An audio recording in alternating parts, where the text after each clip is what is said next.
Hello, Megan, Melissa, myriad subscribers, and anyone else who happens to stumble by from the internet. It is Thursday, September 28th, 2017, and this video will be filled with flashbacks, t-shirts, and a bunch of random facts that I had to memorize for a quiz tonight. Flashback 1. A couple days before college, I was talking to my mom, and she brought up Greek life at Drake, to which I explained to her I wasn't particularly interested in joining a fraternity. She said something about her roommate Tammy, and how she's still friends with some of the other girls that were in her sorority here at Drake, and maybe I should consider it. To which I said, meh. I still wasn't particularly interested. Flashback number 2. You may recall that a couple weeks ago, I went to the Drake Activities Fair. Actually 3 times. The first time, all alone. The second time with some of my friends, but as me. And the third time, as Spencer Marsh, as I signed him up for everything at the Activities Fair. This was an idea that was actually inspired by an upperclassman that I met at the fair named Mitch. Mitch also happens to be the president of the fraternity Alpha Tau Omega. While I was talking to him, he of course talked some about his fraternity. ATO is a philanthropy and leadership fraternity. Mitch hadn't been interested in joining a fraternity when he first started, nor had a lot of the guys who are currently members of ATO. And also they routinely have meetings wherein they talk about how they can strive to not be a frat. So all of this sounds pretty good, but frats, meh. Alright, flashback number 3. To the last video, if you will recall, I talked about my RA Garrett, who I adore and am low-key trying to be. He's actually a member of ATO. Upon finding this out, I went to Mitch and told him that the recruitment posters for ATO should just be a picture of Garrett's face. All things considered, I was at least willing to give it a try at one of their social nights. So the social fraternities, they put on open houses wherein guys can walk in and talk to the people who are part of the fraternity to just see if it's a good fit. And so I went to the first one of those. I tried to get Spencer Bear to go with me. He wouldn't. And so uncertainly, I walked just a little bit off campus to a house full of guys that I didn't really know. And I had a great time. All of the guys there seemed really interested in what I had to say. I actually had to kind of fight in the conversation to get them to talk about themselves, because they would ask me a question and then as soon as I answered, they would ask a follow-up question because they're just super great at being inviting. But I wound up being there for way longer than I expected to be, several hours. Most of that time I spent talking about Dungeons & Dragons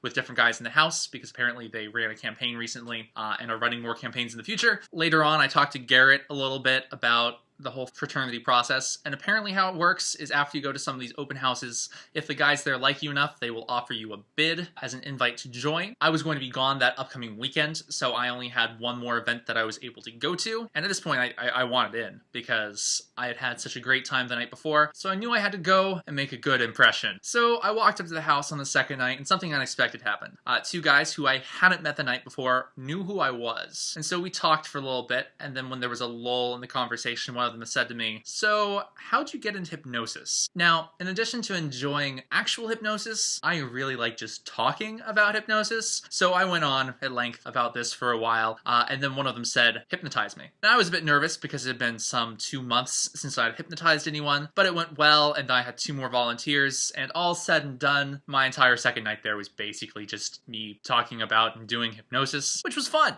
So I left that weekend. I got an email from Mitch on that Sunday asking when I was going to be back. We set a time to be in Olmsted, and he gave me an envelope that had my bid in it, which was great. And also 2 handwritten letters, one from him and one from my RA Garrett, wherein they each explained why I thought I would be a good fit for ATO. And it was actually really, really nice. So after all the mang, I joined a fraternity, and they gave me some great t-shirts. Apparently I had to take a pledgication class, so if you'll remember last vlog, I talked about a class that I couldn't focus on because I was worried that Garrett was mad at me for my crazy roommate antics. This was that class, wherein I had to memorize quite a few things, which I'm now just going to say at you. In total, there are 7 fraternities at Drake, including Theta Chi, Tau Kappa Epsilon, Sigma Chi, Sigma Phi Epsilon, Fiji, SAE, and of course ATO, or Alpha Tau Omega, all of which are governed by IFC, which is the Interfraternity Council here at Drake. There are 5 sororities: Alpha Delta Pi, Alpha Phi, Delta Gamma, Kappa Alpha Epsilon, Kappa Kappa Gamma, and each of them has a corresponding philanthropy, including the Ronald McDonald House, Heart Health, Service for Sight, Court-Appointed Special Advocates, CASA, and Reading is Fundamental, respectively. Following the Civil War at the Virginia Military Institute,